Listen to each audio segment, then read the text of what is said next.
We make a commitment to our sources that we will represent their material to the public to the best of our ability and achieve maximum political impact for the risks that they take. WikiLeaks are in possession of explosive material, too big in fact for them to handle alone. Assange decides to stake all of his resources in one move. We were sitting at a cafe in Reykjavik and he basically just flipped over his laptop and told me, well, you gotta see something very interesting. I was quite shocked. This was instance of something that I recognized instantly as extremely important and strong material. This is what the crew of an American attack helicopter see while out on patrol in Baghdad. See all those people standing down there? There's a group of men on the street below. Two of them work for the international news agency Reuters. The driver, Saeed Shma, and the cameraman, Namir Noor Eldin. What annoys me the most is when people abuse their power and harm innocents, and they didn't actually need to do it. Hotel 26 is Crazy Horse 18. Have individuals with weapons. Radio. Request permission to engage. Roger that. We have no personnel east of our position. For me, personally, somebody that had spent so much effort into try to stop this war, that at least if this would be shown to people, that it might give people enough motivation to try to stop the next one. All right, we'll be engaging. Roger, go ahead. I can't get them now because they're behind that building. What shocked me with the video was the how the high resolution, the quality of it, the excessive use of force to shoot people with hollow 30mm bullets that are designed to penetrate armored vehicles and tanks, basically shot to pieces. Let me know when you gather. We'll shoot. Light them all up. Come on, fire. Hey, Roger.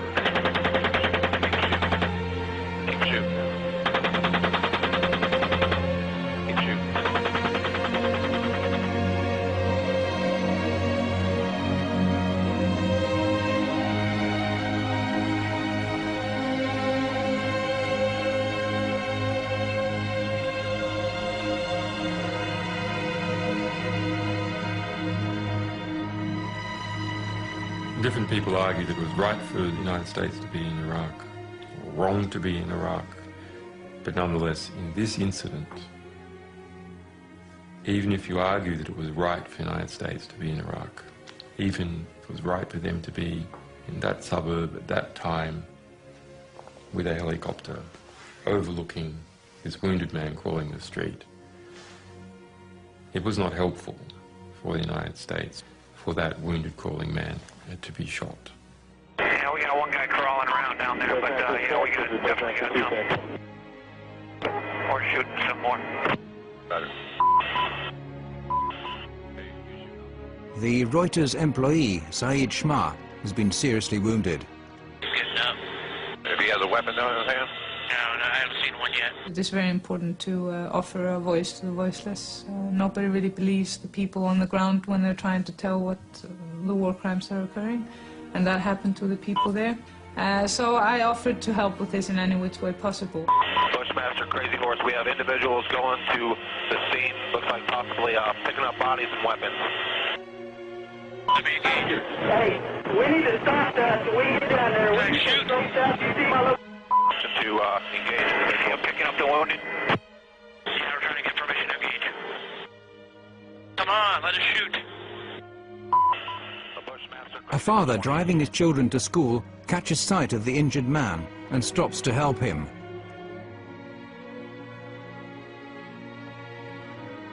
It's Bushmaster 7, go ahead.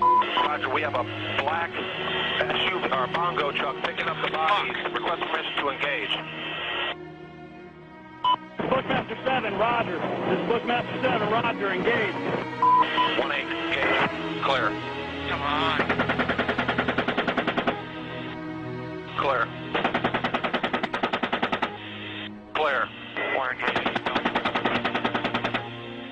Why do it? Well, there's two reasons. One, because it's fun to kill people. If you've been in that environment, removed from all the effects of killing people for a long time. It's a video game, you want to get a high score. The other is they brag after a kill streak about how many people they killed. They go back to base and go, hey, killed 13 today. Oh yeah, look at that, right through the windshield. Alright, there was approximately 4 to 5 individuals in that truck, so I'm counting about 12 to 15. Oh yeah, look at those dead bastards. Nice. 2-6, Crazy Horse 1-8. When the ground troops arrive, they see that there are children in the car. Oh, it's their fault for bringing their kids to a battle. That's right. After viewing the video hundreds of times,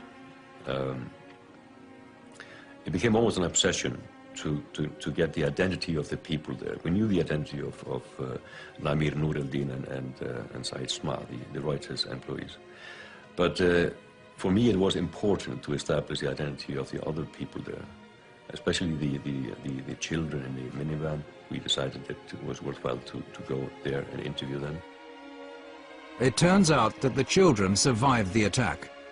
Herafinson flies to Baghdad in search of more facts.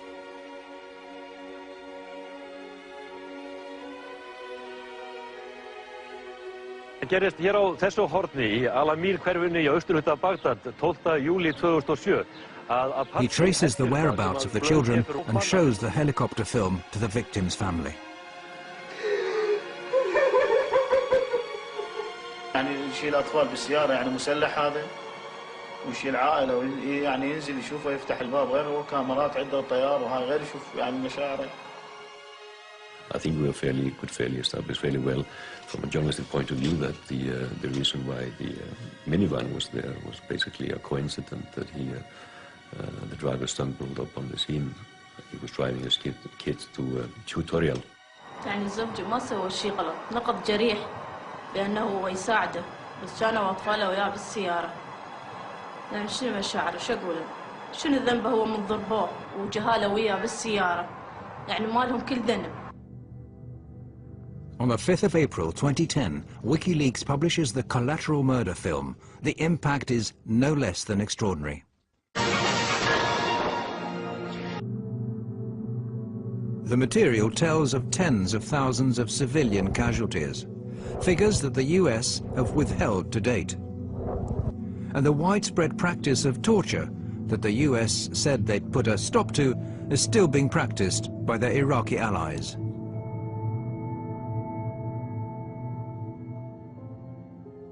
I think there are stories that cause you, to be filled with grief. Some are incredibly harrowing. I mean, you do have children tortured to death or shot in front of parents, and it's not material you can read and not be affected by.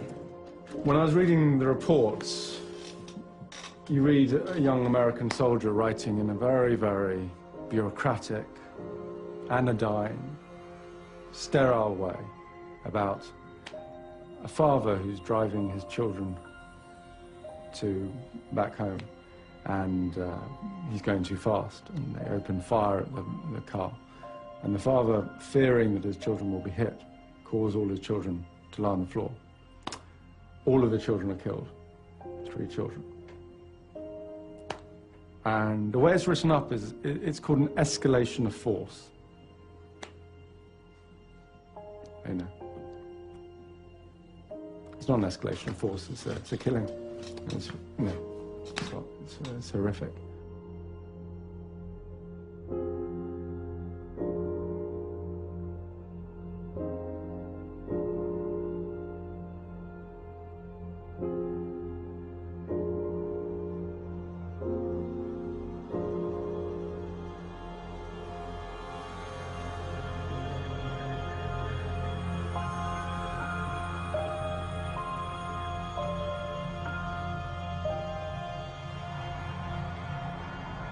Is anything truly new in war? War is hell. Awful things happen. And what these logs tell us is that war is hell. They don't hide from the truth. They're not spun by a military spin doctor talking in an air-conditioned conference room in the green zone. This is visceral, unequivocal death written in raw detail. 109,000 lives lost over the course of these reports. We're all doing what we can in something so huge that people can and hopefully will study this data for years. This is worth telling, this is worth getting out there. The lack of respect for human life runs like a common thread through the material. These images are of a helicopter crew who have just received orders to bomb a building where 3 enemy soldiers are thought to be hiding. If you'd like, Crazy Horse 1A, you could put a missile in that building. A passerby suddenly turns up. But the crew don't wait. Target hit. You lost a missile.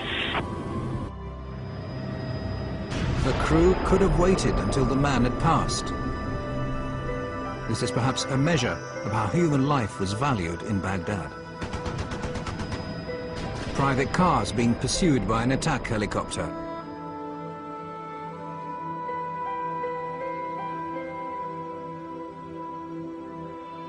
The driver gets out of the car and holds his arms up in a gesture of surrender.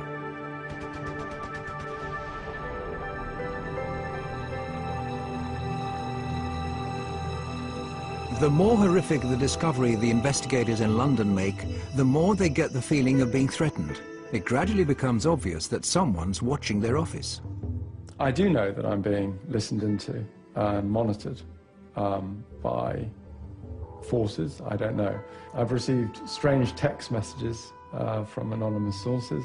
I've received death threats, and they're not very nice, clearly. And particularly the one that talked about my children. I just think that was a bit unnecessary.